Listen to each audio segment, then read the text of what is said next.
Hello everyone, welcome to विज्ञान institute. हमने अपने क्लास 12 के लास्ट लेक्चर्स में पूरी अपनी हमने क्या फिनिश करी थी, जो कि हमने मतलब कुछ ट्रांसक्रिप्शंस पढ़ा था, ट्रांसलेशंस पढ़ा था, सारा हमने कुछ टीआरएनए का स्ट्रक्चर्स देखा था।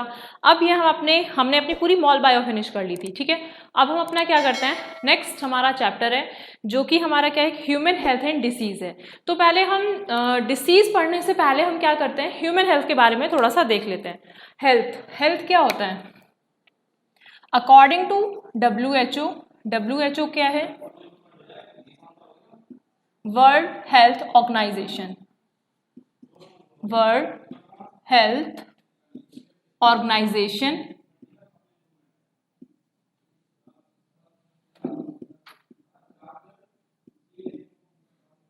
के अकॉर्डिंग क्या है, कोई भी पर्सन कैसा होता है, मतलब कोई भी पर्सन हमारा सोशली, फिजिकली और मेंटली कैसा होता है, वेल बीइंग होगा। ठीक है, इफ अ पर्सन, मतलब ये अकॉर्डिंग टू WHO, मतलब पर्सन हैव अ कैसा, physical,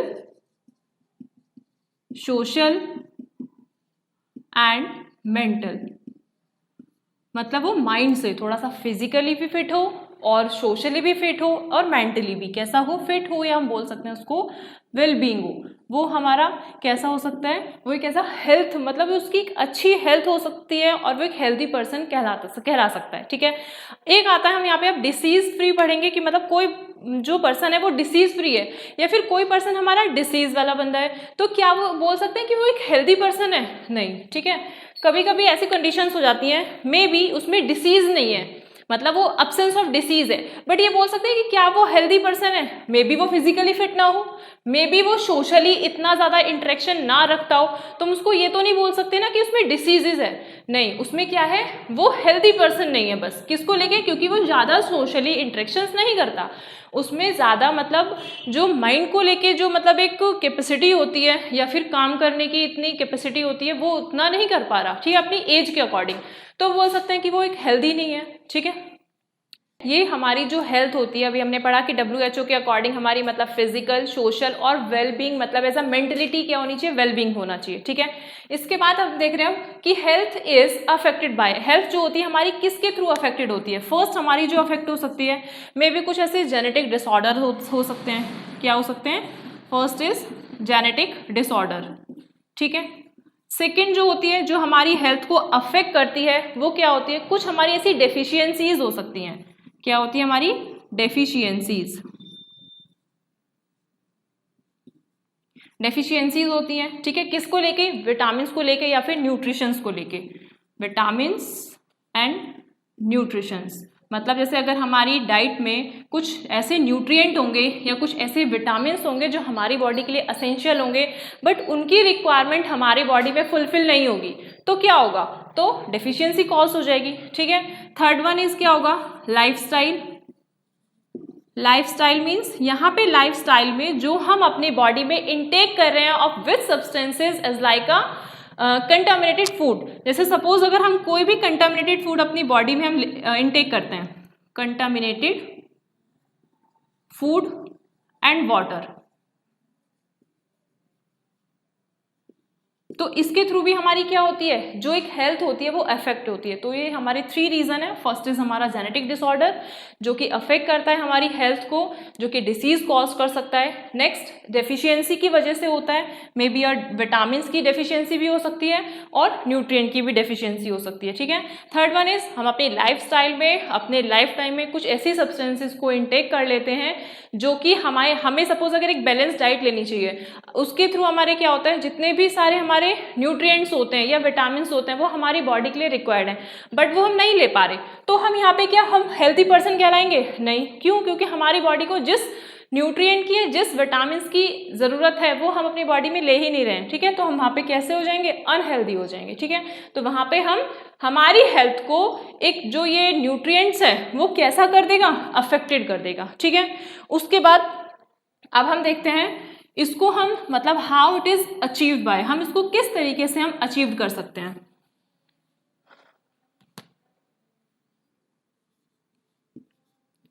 how to achieve good health, मतलब जो अगर एक अच्छी हेल्थ होती है तो उसको हम किस तरीके से अचीव कर पाएंगे। सबसे फर्स्ट पॉइंट तो हमें क्या लेना चाहिए, एक बैलेंस्ड डाइट लेनी चाहिए। बैलेंस्ड डाइट, बैलेंस्ड डाइट में क्या आ जाएगा, जैसे हमारे मिनरल्स होते हैं, कार्बोहाइड्रेट, प्रोटीन, विटामिन्स, ये सब हमें प्रॉपर अमाउंट में लेना चाहिए, ठीक है। अगर सपोज हम जो विटामिन्स, मिनरल्स जैसे हमें रोटी से, चपाती से, और बाकी जैसे आपका राइस हो गया, ठीक है, और आपका मिल्क हो गया, कर्ड हो गई, एग हो गया, इन सब से फिश हो गई, आपको क्या मिल रहा है, प्रोटीन मिल रहा है, सोयाबीन हो गई। बट इसकी जगह हम लोग अपनी बॉडी में क्या ले रहे हैं, पिज्ज़ा खा रहे हैं, पास्ता खा रहे हैं, तो उससे क्या हमारी बॉडी में जो न्यूट्रिएंट्स, या कोल्ड ड्रिंक ले रहे हैं, तो जो मिनरल्स हमारी बॉडी में आने चाहिए, क्या वो आ पाएंगे, नहीं आ पाएंगे।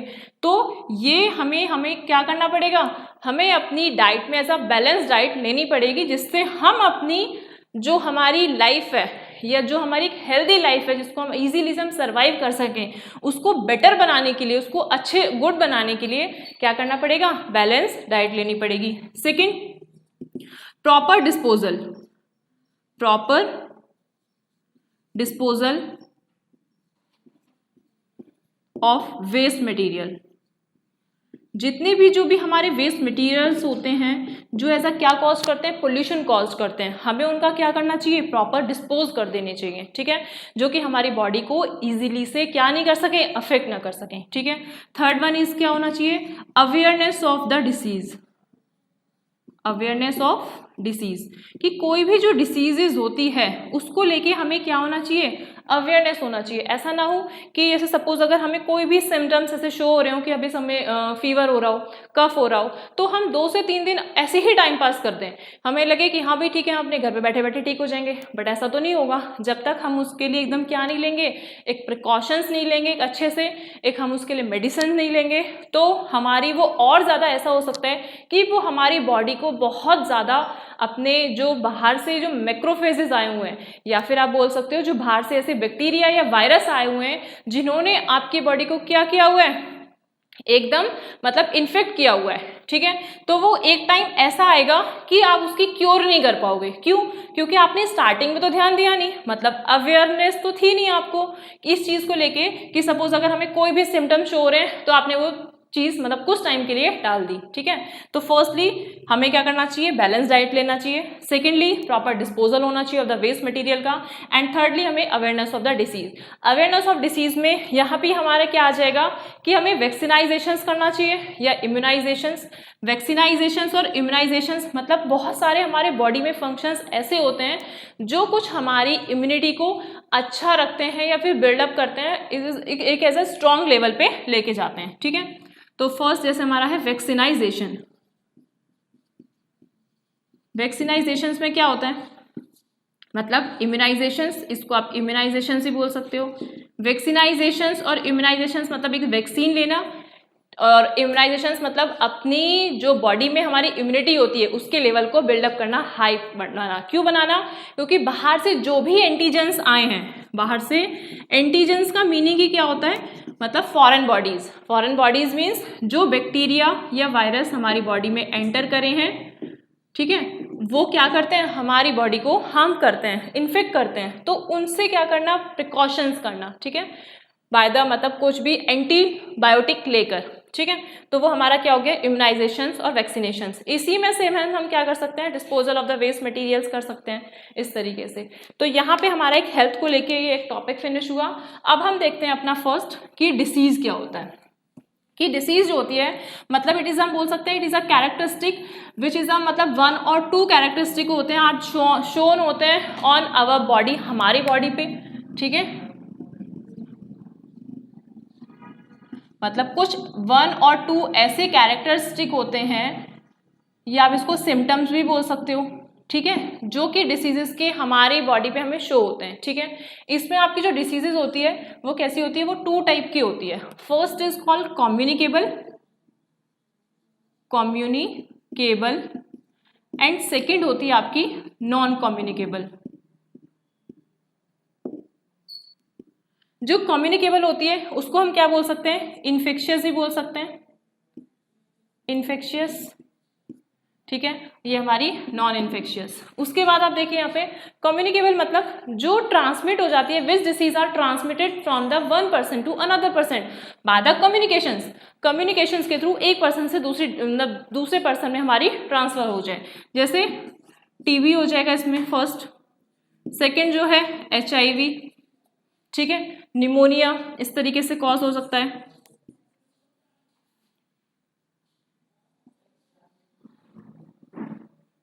निमोनिया, ठीक है। यहाँ पे नॉन कम्युनिकेबल मतलब which disease are not transmitted from one person to another, जो एक पर्सन से दूसरे पर्सन में नहीं हो सकती। मे बी कुछ न्यूट्रिएंट डेफिशिएंसी हो सकती है, न्यूट्रिएंट डेफिशिएंसी, विटामिन डेफिशिएंसी इसी में आ जाएगी, विटामिन की डेफिशिएंसी और न्यूट्रिएंट डेफिशिएंसी, बात वही है, ठीक है। सेकेंड, कुछ ऐसे हमारे मतलब जो जेनेटिक डिसऑर्डर्स भी हमने पढ़े थे कि अगर वो सपोज अगर आपके रेसेसिव कंडीशन में हैं तो मे बी ऐसा हो सकता है कि वो वन जनरेशन में शो ना हो के नेक्स्ट जनरेशन में आपके शो हो जाएं, तो वो आपके कैसे होंगे, नॉन कम्युनिकेबल है, मतलब कम्युनिकेबल से आपके ट्रांसमिट नहीं हो रहे हैं, बट जनरेशन में मे बी वो रेसेसिव फॉर्म में है तो वो कैसे नहीं होंगे, वो ट्रांसमिट नहीं होंगे, ठीक है। तो कुछ आपके इसमें यहाँ पे नॉन कम्युनिकेबल में आ जाएंगे। इसके बाद अब हम यहाँ पे एक वर्ड पढ़ते हैं, पहले का आप यहाँ पे टर्म देख लो, पैथोजन।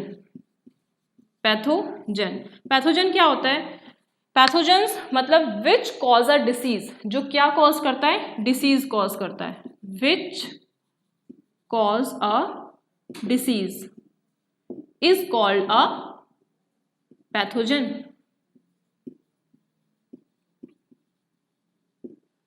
इसमें हमारे कैसे हो सकते हैं, मतलब माइक्रो ऑर्गेनिज्म में तो हम पढ़ते ही हैं, इसमें सबसे पहले हमारा फर्स्ट पॉइंट क्या आएगा, बैक्टीरिया,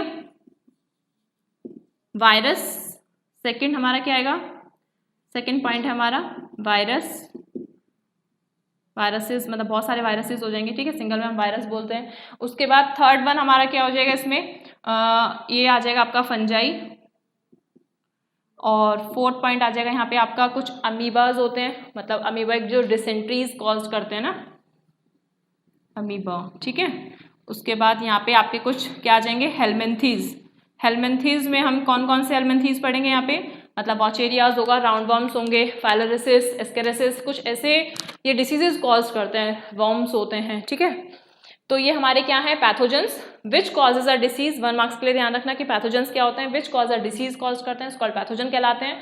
कौन कौन से, बैक्टीरिया होते हैं, वायरसेस होते हैं, फंजाई, अमीबा एंड हेलमिंथीज। अच्छा, यहाँ पे तो हम बैक्टीरिया को लेके क्या पढ़ रहे हैं कि ये हमारे लिए कैसे हैं, हार्मफुल है, बट आगे जब नेक्स्ट चैप्टर पढ़ेंगे तो हम उसमें देखेंगे कि हमारे लिए सारे ही बैक्टीरिया कैसे होते हैं, हार्मफुल नहीं होते। कुछ बैक्टीरिया हमारे लिए यूजफुल भी होते हैं, जो कि हमारी जैसे कुछ डेयरी प्रोडक्ट्स होते हैं, जैसे आपने कर्ड पढ़ा होगा कि जो हमारा मिल्क होता है वो कर्ड मतलब में कन्वर्ट हो जाता है, तो वो कौन करता है, लैक्टोबैसिलस करता है। बैसिलस का मीनिंग क्या हो गया, बैक्टीरिया है ना, जो लैक्टिक एसिड जिसमें हमारा मिल्क है तो वो कन्वर्ट करने में काम आ रहा है। तो अब वो हम देख रहे हैं वो हमारे लिए कैसा है, वो बेनिफिट हमें दे रहा है, ठीक है, तो वो हमें डिसीज नहीं मतलब कॉज नहीं कर रहा। तो कुछ बोल सकते हो कुछ आपके लिए कैसे हैं, कुछ यूजफुल भी होते हैं और कुछ हमारे लिए हार्मफुल भी होते हैं। तो सबसे पहले हम 1 बाय 1 करके इसको डिस्कस करते हैं कि फर्स्टली जो हमारे बैक्टीरिया के थ्रू जो डिसीजेज होती हैं वो कौन कौन सी होती हैं। तो फर्स्ट डिसीज जो हमारी बैक्टीरिया के थ्रू है वो हमारी टाइफाइड है, एंड सेकंड जो है वो हमारी निमोनिया है। ये आपकी 1 मार्क्स के लिए पूछी जाती है कि मतलब ये डिसीज किसके थ्रू होती है, और सबसे मेन एंड इम्पॉर्टेंट पॉइंट जो है इसमें आपका इसका कॉजेटिव एजेंट पूछा जाता है कि किसके थ्रू होती है। तो फर्स्ट आपका क्या है, टाइफाइड। तो टाइफाइड का आपका जो कॉजेटिव एजेंट है, कॉजेटिव एजेंट का मीन्स इसके थ्रू डिसीज होनी,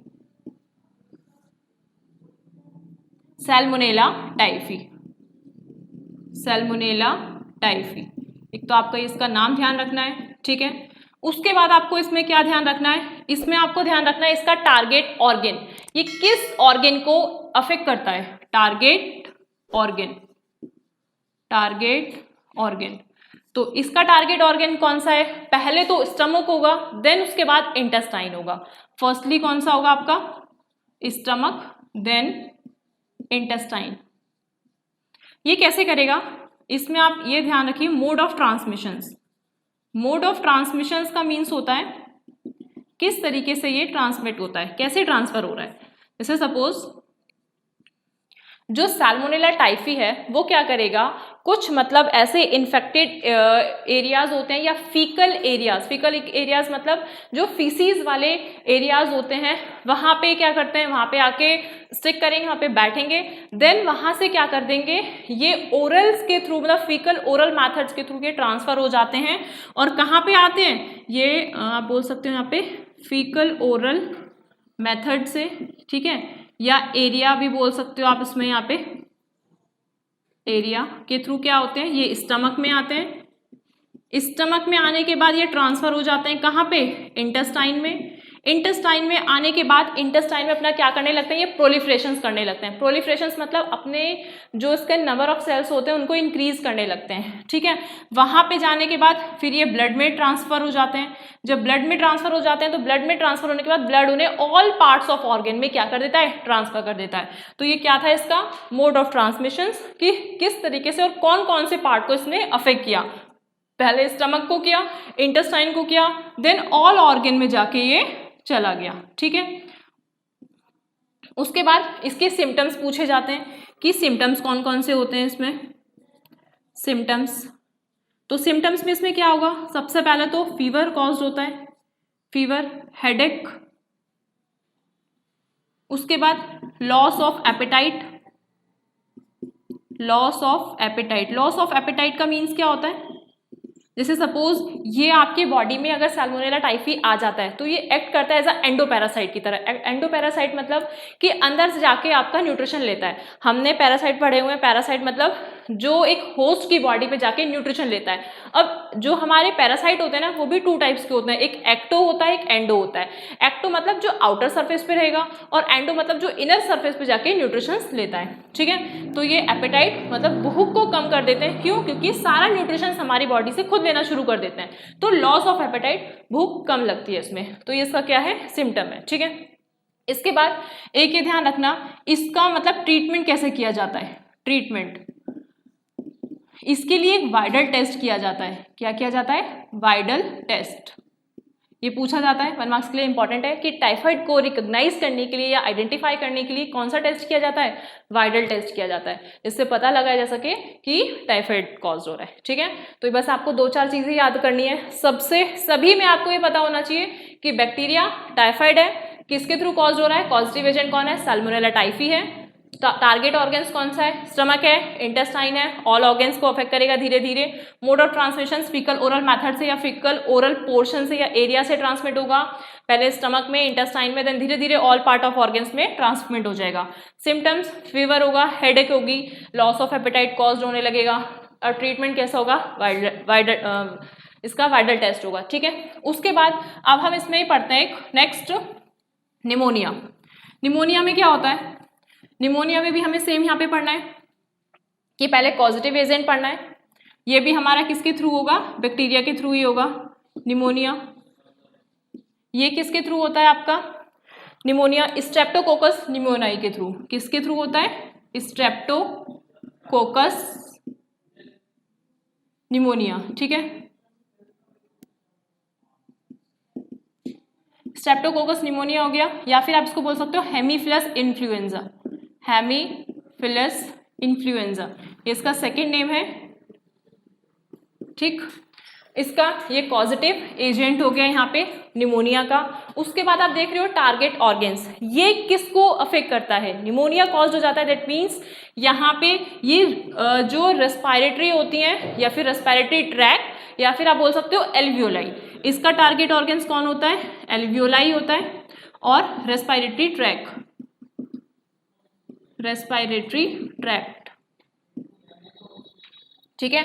मोड ऑफ ट्रांसमिशन, इसका मोड ऑफ ट्रांसमिशन कैसे होता है, जैसे अगर कोई इन्फेक्टेड पर्सन होता है वो क्या करता है, स्नीजिंग करता है या कफिंग करता है। तो स्नीजिंग और कफिंग के टाइम जो भी ड्रॉपलेट्स होती हैं वो पास आउट हो जाती हैं, कैसे, 1 पर्सन टू, मतलब हम बोल सकते हैं अनदर, या फिर हम बोल सकते हैं infected person to normal person की तरफ वो ट्रांसफर हो जाती हैं। तो ये उसका क्या है, मोड ऑफ ट्रांसमिशन।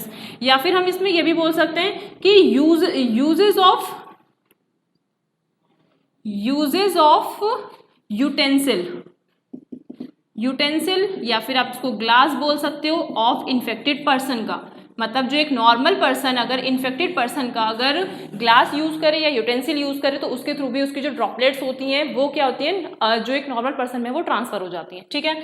उसके बाद सिम्टम क्या होगा इसका पहले तो सोर थ्रोट हो जाएगा। सोर थ्रोट का मीन्स क्या है, गला थोड़ा सा खराब होना शुरू कर देगा एकदम से, मतलब आवाज नहीं आएगी, ठीक है। उसके बाद जब रेस्पायरेशन है ना, रेस्पायरेटरी प्रॉब्लम है तो यहाँ से हमारे गला खराब होना स्टार्ट हो जाएगा। उसके बाद कफ होना स्टार्ट हो जाएगा, स्नीजिंग होनी स्टार्ट हो जाएगी, कफिंग होनी स्टार्ट हो जाएगी, स्नीजिंग कफिंग वगैरह, ठीक है, ये सब इसमें होने स्टार्ट हो जाएंगे, इसके सिम्टम्स हैं। तो इंपॉर्टेंस में यहाँ पे यही है कि आपको बैक्टीरिया के थ्रू 2 डिसीज याद करनी है, टाइफाइड, एक आपको निमोनिया याद रखना है जिसमें कि टाइफाइड की हमने किसके थ्रू पढ़ा, सैल्मोनेला टाइफी के थ्रू पढ़ा। सेकंड हमने क्या पढ़ा, इसमें हमने पढ़ा स्ट्रेप्टोकोकस निमोनिया या फिर हेमीफिलस इन्फ्लुएंजा के थ्रू, ठीक है, पॉजिटिव एजेंट। उसके बाद टारगेट ऑर्गन्स पढ़ा, ट्रांसमिशन ऑफ मोड पढ़ा कि जो सपोज अगर इन्फेक्टेड पर्सन है वो स्नीजिंग कर देता या कफिंग कर देता तो उसकी droplets infected person to normal person में ट्रांसफर हो जाती हैं, तो उसके थ्रू इसका क्या है, मोड ऑफ ट्रांसमिशन है, ठीक है। अब हम नेक्स्ट पढ़ते हैं इसमें, जो कि हमारी किसके थ्रू है, वायरस के थ्रू है। ये हमारी बैक्टीरिया के थ्रू थी, वायरस के थ्रू यहां पे आपका क्या आ जाएगा, कॉमन कोल्ड आ जाएगा।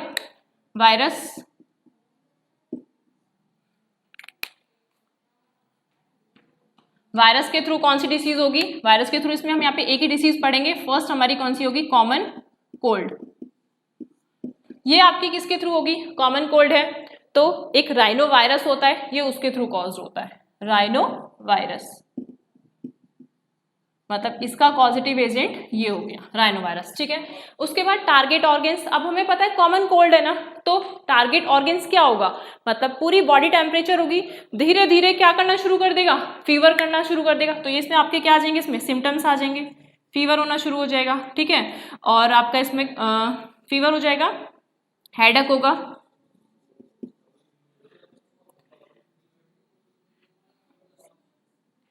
स्टमक पेन, ठीक है, इस तरीके से। उसके बाद आप देख रहे हो यहाँ पे कि टारगेट ऑर्गन्स फर्स्टली पहले तो हमारी बॉडी को अफेक्ट करेगा, मतलब चिलिंग हो जाएगी, शिवरिंग होने लगेगी, ठीक है, कॉमन कोल्ड्स के थ्रू यहाँ पे चिलिंग, शिवरिंग, मतलब कपकपी आनी स्टार्ट हो जाएगी। मोड ऑफ ट्रांसमिशंस कैसा है, जो राइनो वायरस है वो भी मतलब जो एक इन्फेक्टेड पर्सन से जो होता है, अगर हम उसको यूज कर लेते हैं कोई भी ऐसे पार्टिकल्स मतलब या उसके कंटामिनेशन के थ्रू है, ये भी हमारी कैसी है, कम्युनिकेबल ही है, ठीक है, कॉमन कोल्ड भी, तो क्या होगा, वो infected person to normal person में क्या हो जाएगा, ट्रांसफर हो जाएगा। तो ये हमारा क्या था, वायरस के था। ये मतलब एक बार को इतनी इंपॉर्टेंट नहीं है जितनी इंपॉर्टेंट हमारी बैक्टीरिया है। कौन कौन सी हमने पढ़ी, टाइफाइड पढ़ी जिसमें हमारा वायरल टेस्ट इंपॉर्टेंट है, पूछा जाता है। उसके बाद हमने क्या पढ़ा, एक सेकंड हमने उसमें पढ़ा था, एक तो हमने सैल्मोनेला टाइफी के थ्रू पढ़ा था, उसके बाद हमने हेमीफिलस इन्फ्लुएंजा पढ़ा था, ठीक है। अब हमने से यहाँ पे क्या पढ़ा, कॉमन कोल्ड पढ़ा, वायरस जो कि राइनो वायरस के थ्रू हो रहा है।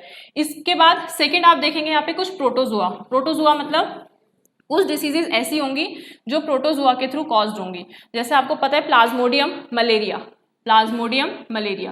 ये आपकी कैसे होगी, प्रोटोजुआ, प्लाज्मोडियम मलेरिया के थ्रू कॉज्ड होगी। ये जो प्लाज्मोडियम होती है, मतलब ये प्लाज्मोडियम की कई सारी स्पीशीज होती हैं। पहले अगर इसकी 4 स्पीशीज होती हैं, पहले अभी हम देखेंगे कौन कौन सी होगी, कि प्लाज्मोडियम वाइवेक्स होती है, प्लाज्मोडियम फिल्सीपैरम होती है, प्लाज्मोडियम ओवेली होती है, ठीक है। उसके बाद हम देखते हैं कि हमारी जो प्लाज्मोडियम फिल्सीपैरम होती है ना, वो मेलिग्नेंट होती है। मेलिग्नेंट मतलब अभी हम इसमें पूरी प्लाज्मोडियम की एक लाइफ साइकिल पढ़ेंगे, जो कि हमारी मोर डेंजरस होती है, जो सबसे ज्यादा क्या करती है, अफेक्ट करती है, ठीक है। तो इसमें हमें क्या पढ़ना है, प्लाज्मोडियम क्या कॉज करेगी, यहाँ पे मलेरिया कॉज करेगी, लेकिन ये किसके थ्रू होगी, हमारी प्लाज्मोडियम फिल्सीपैरम के थ्रू होगी। अब हम अपनी देखते हैं लाइफ साइकिल ऑफ प्लाज्मोडियम। आपको स्क्रीन पे शो हो रही होगी यहाँ पे एक लाइफ साइकिल, जिसमें कि आपसे 2 से 3 मार्क्स के, मतलब या तो आपसे पता है क्या पूछा जाएगा, 3 मार्क्स की आपकी पूरी लाइफ साइकिल पूछ ली जाएगी, या फिर कभी कभी ऐसा होता है कि इसमें 1 मार्क्स के क्वेश्चंस अलग से निकलते हैं। कैसे निकलते हैं, देखो आपको यहाँ पे एक सलाइवरी ग्लैंड दिख रहा होगा, सलाइवरी ग्लैंड्स में आप देख रहे हो स्पोरोजाइट्स, ठीक है। तो इसमें आप देखिए फर्स्ट यहाँ पे क्या लिखा हुआ है, मैच्योर इन्फेक्टेड स्टेज है ये हमारी, escape from intestine and migrate कर जाती है to the to the mosquito salivary glands में, मतलब इंटेस्टाइन से होके कहाँ पे आ जाती है, ये सलाइवरी में आ जाती है, ठीक है, उधर किसकी, मॉस्किटो की। अब जो हमारा कैसा होगा, जो अनअफेक्टेड मतलब कोई पर्सन होगा या नॉर्मल पर्सन होगा, उसको जाके क्या कर लेगी, ये मतलब बाइट कर लेगी। आप देख रहे हो यहाँ पे कि ह्यूमन हैंड बना हुआ है, मॉस्किटो आया, मॉस्किटो वो भी कौन सा मॉस्किटो, फीमेल, ठीक है, फीमेल एनोफिलीज मॉस्किटो आया, उसने यहाँ पे इसको बाइट किया। When the mosquito bite another human, sporozoites are inject with bite. आप क्या देख रहे हो कि जैसे ही इसमें यहाँ पे आके बाइट करा इसके हैंड पे या फिर किसी भी इसके बॉडी सरफेस पे ह्यूमन बीइंग के, तो उसने क्या कर दिया, जो उसके सलाइवा में मतलब जो सलाइवरी ग्लैंड्स में उसके क्या थे, स्पोरोजॉइट्स थे, वो बाइट करते ही वहां ट्रांसफर हो गए, ठीक है। देन अब आपने क्या देखा, सेकेंड स्टेप में आप यहाँ पे देखिए कि अब जो बाइट करते हुए मतलब जो सलाइवरी ग्लैंड से जो स्पोरोजॉइड जो ट्रांसमिट हुए हैं वो अब ह्यूमन बीइंग के कहाँ पे आ जाएंगे, लिवर में आ जाएंगे। लिवर में धीरे धीरे वो क्या कर देंगे, अपने आप को ग्रो करना शुरू कर देंगे। तो the parasite reproduce asexually, but आपको यहाँ पे ध्यान रखना है जो हमारा प्लाज्मोडियम होगा, जो फीमेल एनोफ्लीज है, वो दो स्टेजेस में होगी। फर्स्ट तो जो लिवर में फॉर्म हो रही है वो एसेक्सुअली हो रही है, उसके बाद ही अपने आप को जब रिप्रोड्यूस करेगी तो वो सेक्सुअली वे में करेगी। तो आप देख रहे हो यहाँ पे the parasite reproduce asexually in liver cells and release into blood. Liver में वो एसेक्सुअली उसने अपना क्या करा, प्रोडक्शंस करा, बहुत सारी अपनी सेल्स बना ली उस स्पोरोजॉइट्स ने, देन ब्लड्स में वहां पे क्या हो गई, ट्रांसफर हो गई, ठीक है। अब उसमें आप देख रहे हो यहाँ पे क्या बना हुआ है कि parasite reproduce asexually in RBC. Same as इसने क्या किया, आरबीसी में भी एसेक्सुअल रिप्रोड्यूस किया, bursting the RBC and causing the cycle of fever. Means अब अभी हमने पढ़ा कि जो हमारी आरबीसी में एंट्री की और उसके बाद उससे पहले हमारी एंट्री करी थी लीवर में, देन फिर हमारी एंट्री करी इसने कहाँ पे, इसमें आरबीसी में। बट दोनों में डिफरेंस क्या है, दोनों ही ब्रस्ट हो गई थी, जब एसेक्सुअली रिप्रोडक्शन उसमें भी हुआ, same as asexually reproduction RBC में भी हुआ। बट यहाँ पे जब ये जैसे ही ब्रस्ट होंगी ना, तो यहाँ पे बेटा क्या होगा, एक यहाँ पे हीमोजॉइन नाम का एक केमिकल सीक्रेट होगा, जिससे बहुत ज्यादा क्या होगा, एक मतलब चिलनेस आ जाएगी, एक बहुत ज्यादा फीवर कॉज हो जाएगा, ठीक है, जिससे पता चलता है कि मतलब जो मलेरिया होने वाला है या मतलब हो चुका है इस तरीके से, ठीक है। आगे आप देख रहे हो कि यहाँ पे आपको male sexual stages develop in the red blood cell. अब आप देख रहे हो यहाँ पे क्या होगा कि अब इसने अपना क्या करना शुरू कर दिया, सेक्सुअली डेवलप होना शुरू कर दिया। यहाँ से ह्यूमन बीइंग का जहां से आप हैंड देख रहे हो और जहां पे वो सेक्सुअल स्टेज में आके आरबीसी में डेवलप्ड हो रही है, वहां तक इसका एक फर्स्ट फेज हो गया। प्लाज्मोडियम की जो लाइफ साइकिल है वो अपनी लाइफ साइकिल दो फेज में कंप्लीट करती है। फर्स्ट तो इसका प्राइमरी होस्ट, इसका सलाइवरी मतलब जो ग्लैंड जहां पे अपना ये मैच्योर हो रही है, देन सेकंड जहां पे अपना ये अगेन फॉर्म हो रही है इन्फेक्ट करके, वो हमारा इसका क्या हो गया, एक ह्यूमन बीइंग हो गया, ठीक है। उसके बाद आप देखिए यहाँ पे अब इसने क्या बनाना शुरू कर दिया, गैमेटोसाइट बनाने शुरू कर दिए। Female mosquito takes up gametophytes with blood meal. उसने क्या किया, मतलब ब्लड मील के थ्रू अपने गैमेटोफाइट्स को अपना मतलब फीमेल लेने स्टार्ट कर दिए, ठीक है। अब दोनों में क्या हो जाएगा, फर्टिलाइजेशन हो जाएगा, डेवलपमेंट हो जाएगा, टेक प्लेस मॉस्किटो की इंटेस्टाइन में, ठीक है। नाउ अब उसके सलाइवा में फिर अगेन से क्या आ जाएंगे, स्पोरोजॉइट्स हो जाएगा, वो डेवलपमेंट हो जाएगा। अब आपको यहाँ पे दिख रहा है ये सारा फेज सलाइवरी ग्लैंड से, और जहाँ पे गैमेटोसाइट वाली स्टेज है यहाँ से ये मॉस्किटो होस्ट है, ठीक है, ये मतलब मॉस्किटो में डेवलप हो रहा है। देन ये जो आपका ह्यूमन बीइंग का हैंड है और जहाँ पे आपका सेक्सुअल स्टेज है ऑफ द मेल की, ठीक है ना, जहाँ पे मतलब मेल और फीमेल यहाँ पे स्टेजेस है आरबीसी में जो डेवलप हो रहे हैं, ये क्या है, ये एक ह्यूमन बीइंग का होस्ट है, ठीक है। तो ये दो होस्ट में इसकी लाइफ साइकिल कंप्लीट होती है। ये आपकी अभी जो हमने लाइफ साइकिल पढ़ी ये सेम इसी तरीके से पूछी जाती है कि एक तो स्पोरोजॉइट्स इसमें इंपॉर्टेंट होते हैं कि स्पोरोजॉइट्स कहाँ से बनते हैं, अभी हमने पढ़े सलाइवरी ग्लैंड से बनते हैं, ठीक है। उसके बाद हमने देखा पहले कहाँ पे आया कि मतलब एक जो स्पोरोजॉइट्स से जो फीमेल मॉस्किटो होगी वो बाइट करेगी कहाँ पे, जो नॉर्मल पर्सन होगा, बाइट करते ही वो स्पोरोजॉइट ट्रांसफर हो जाएंगे उस पर्सन में, देन फिर उसकी कहाँ पे जाएंगे, वो पहले लिवर में जाएंगे, लिवर में एसेक्सुअली रिप्रोडक्शंस करेंगे, वहां से ग्रो करते हुए आरबीसी में आएंगे, आरबीसी में भी सेम एज एसेक्सुअली रिप्रोडक्शन करेंगे।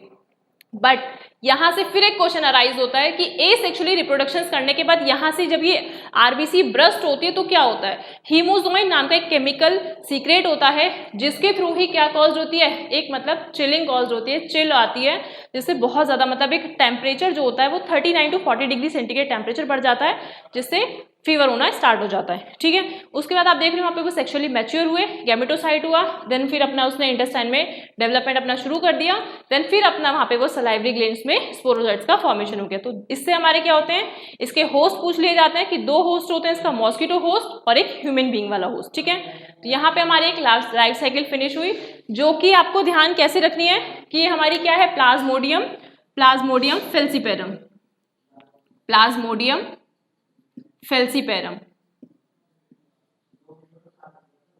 वैसे तो हमने बहुत सारी पढ़ी, वाइवेक्स भी पढ़ी, ओवेली भी पढ़ी, ठीक है, बट वो हमारी ज्यादा काम की नहीं है। यहाँ पे एक वाइवेक्स आता है, वाइवेक्स, और एक आता है आपका ओवेली।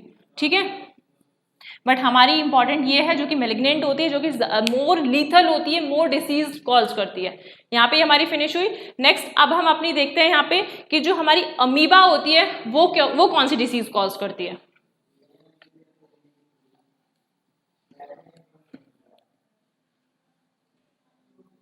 एक होती है हमारे यहाँ पे अमीबेसिस, अमीबेसिस डिसेंट्री। अमीबेसिस डिसेंट्री जो होती है वो कॉजेटिव एजेंट कौन होगा इसका, एंटअमीबा हिस्टोलिटिका, एंटअमीबा हिस्टोलिटिका।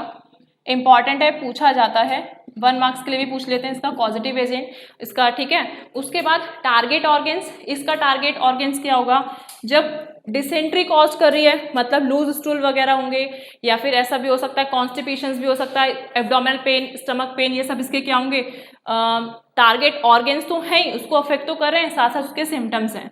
तो स्टमक को मतलब इसने अफेक्ट किया। ठीक है, उसके बाद एब्डोमेन रीजन वाले में, एब्डोमेन रीजन,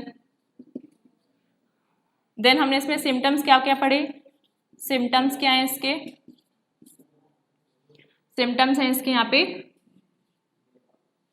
लूज स्टूल, एक सेकेंड यहाँ पे एब्डोमिनल पेन हो जाएगा, constipation, abdominal pain and constipation. इसका मोड ऑफ ट्रांसमिशन कैसा होगा, मोड ऑफ ट्रांसमिशन,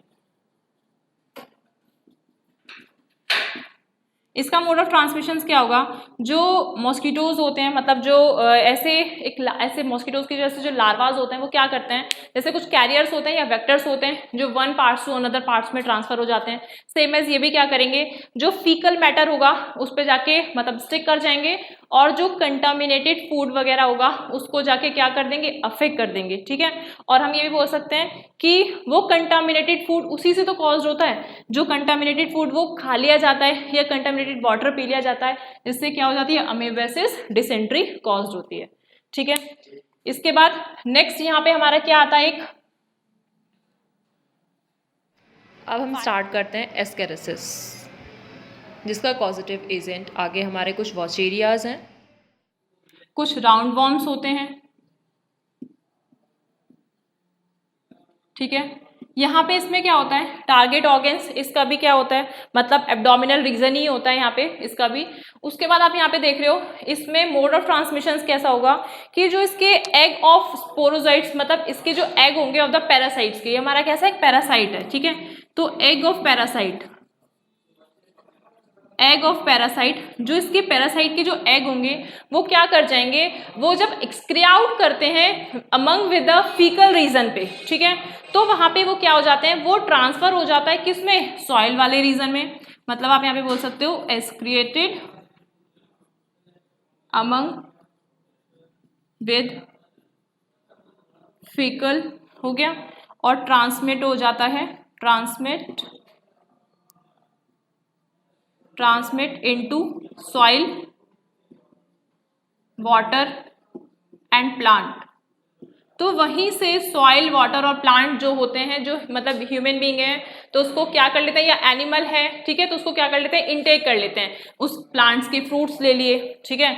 अब वो सॉइल में कैसे होगा, जैसे सपोज अगर प्लांट है तो प्लांट तो अपना न्यूट्रिशन कहाँ से लेता है, सॉइल से ले रहा है, जाइलम तो वहीं से लेता है उसमें अपना, ठीक है। मतलब जो वाटर का जो उसका ट्रांसलोकेशन होता है वो जाइलम के थ्रू ही होता है, बाय द सॉइल के थ्रू, प्लांट वाले रीजन में, तो वहां से वो ट्रांसमिट हो जाएगा। सेम एज वाटर भी हो गया, वाटर भी उसको क्या कर देता है, कंटेमिनेट कर देता है। तो इस तरीके से क्या कॉज हो जाता है, एक ये डिसीज कॉज करता है। एलिफेंटिसिस,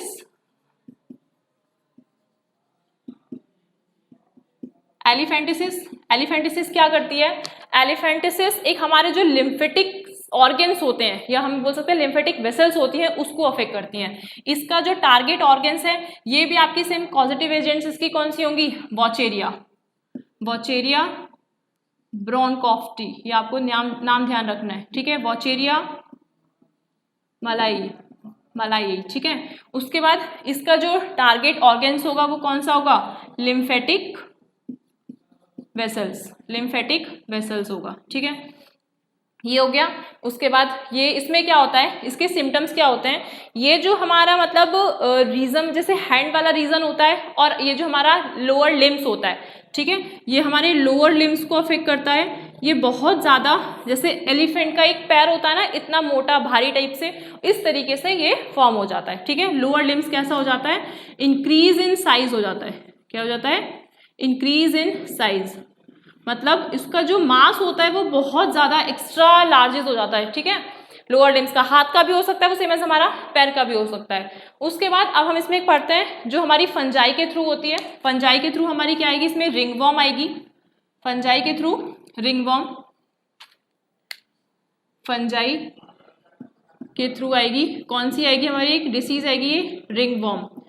इसमें आप देख रहे हो यहाँ पे कुछ हमारे जेनेराज होते हैं जो फंजाई कंसिस्ट करके रखता है। First is microsporum,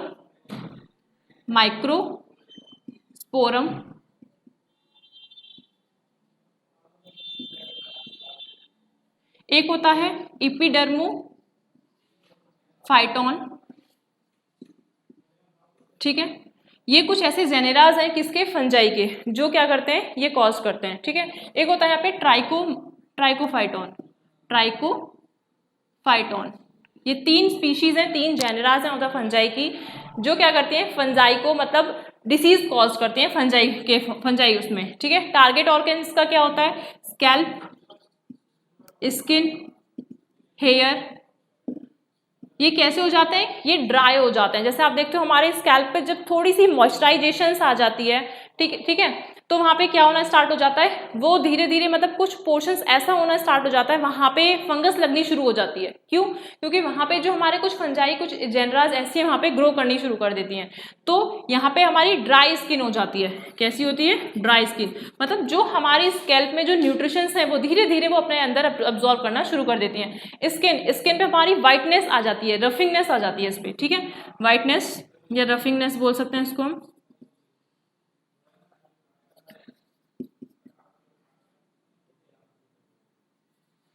whiteness. उसके बाद हेयर कैसे हो जाते हैं, एकदम लाइटली होने लग जाएंगे, ठीक है। यहाँ पे हमारी ये डिसीजेस फिनिश हुई हैं। अच्छा, अब इनसे प्रिवेंशन करने के लिए हमें क्या करना चाहिए, सबसे पहले तो हमें क्या करना चाहिए, पब्लिक हाइजीन और पर्सनल हाइजीन। आपको 2 मोड्स के याद रखने पड़ेंगे कि इन सबसे बचने के लिए कौन से मेथड्स ऐसे हैं कि जो हम बैक्टीरिया और वायरस, फंजाई, जो प्रोटोजोआ के थ्रू जो हमने सारी डिसीजेस पढ़ी हैं, ये हम किस तरीके से हम इसको प्रिवेंट कर सकते हैं। एक तो क्या होता है हमारा पब्लिक हाइजीन होना चाहिए, और एक पर्सनल हाइजीन।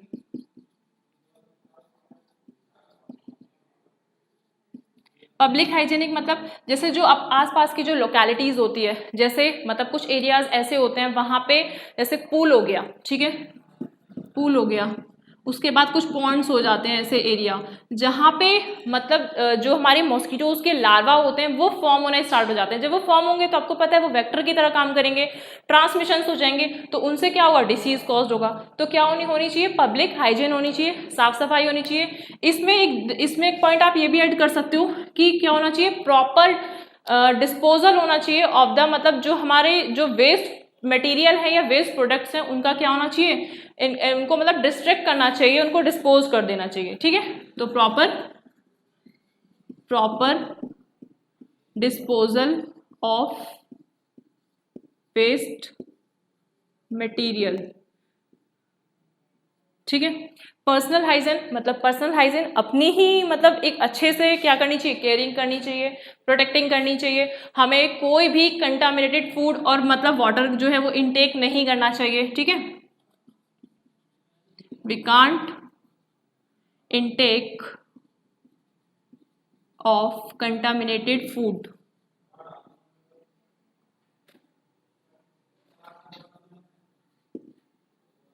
कंटामिनेटेड फूड और कंटामिनेटेड वाटर क्या होता है, जो वाटर या जो मतलब खाना वो क्या होता है मतलब खुले हुए में रहता है, तो वहां पे आप देखते हो वहां पे इजीली से कोई भी आपके बैक्टीरिया या वायरस आएंगे, उसको बहुत जल्दी अफेक्ट करेंगे, देन वो डायरेक्टली क्या होगा, हमारी बॉडी के लिए हार्मफुल कॉज होगा। तो पर्सनल हाइजीनिक भी होनी चाहिए, मतलब हमें अपनी भी केयरिंग प्रोटेक्शन करना चाहिए, ठीक है, इन सबसे बचना चाहिए। साथ साथ पब्लिक हाइजीन 1 नंबर के लिए इसमें यहाँ पे पूछा जाता है कि अगर पूल और पॉन्ड जो होते हैं वहां पे मतलब कैसा क्या करना चाहिए ऐसा कि जिससे हम जो मॉस्किटोज के लार्वा होते हैं उनसे हम प्रिवेंट कर सकते हैं। तो एक आप नंबर के लिए यहाँ पे ध्यान रखना है, गेम्ब्यूसिया फिश होती है, गेम्ब्यूसिया फिश। तो गेम्ब्यूसिया फिश क्या करती है, ये ईट अप कर लेती है किसको, मॉस्किटो के लार्वा को, क्या कर लेती है, ईट अप कर लेती है larvae of mosquito, larva of mosquito. तो जब वहां पे डाल देना चाहिए, मतलब उस पॉन्ड में वो गैम्ब्यूसिया फिश डाल दो, वहां पे आप जितने भी आपके लार्वाज होंगे वो आप क्या करेंगे, वो उसके जो मॉस्किटो के लार्वा होंगे उसको क्या करेंगे, खाना शुरू कर देंगे, कौन, गैम्ब्यूसिया फिश, ठीक है। तो यहाँ पे हमारे यहाँ पे ये फिनिश हुआ, हमने कुछ डिसीजेज पढ़ी जो कि आपकी इंपॉर्टेंट है, अलग अलग 1-1 मार्क्स के लिए पूछी जाती हैं। कभी कभी ऐसा होता है कि पूरा क्वेश्चन दे देगा कि बैक्टीरिया के थ्रू कौन कौन सी डिसीज हुई, कौन सा उसका पॉजिटिव एजेंट है, क्या सिम्टम्स हैं, क्या उसका वो है। यहाँ पे अलग से आपका क्वेश्चन पूरा प्लाज्मोडियम को लेकर आता है, पूरा डिफरेंट क्वेश्चन पूछा जाता है। या तो मैंने अभी आपको हीमोजोइड्स बताया था, हीमोजिन, उसके बाद मैंने आपको कुछ स्पोरोजोइड्स बताए थे, वो अलग से पूछ लेगा, ठीक है। इसके बाद अब हम नेक्स्ट टॉपिक अपना नेक्स्ट लेक्चर में करेंगे जो कि हमारा क्या है, इम्यूनिटी, जिसमें हम अपनी एक्वायर्ड इम्यूनिटी पढ़ेंगे, इनेट इम्यूनिटी पढ़ेंगे, ठीक है, वो अपने नेक्स्ट लेक्चर में कवर करेंगे। Thank you.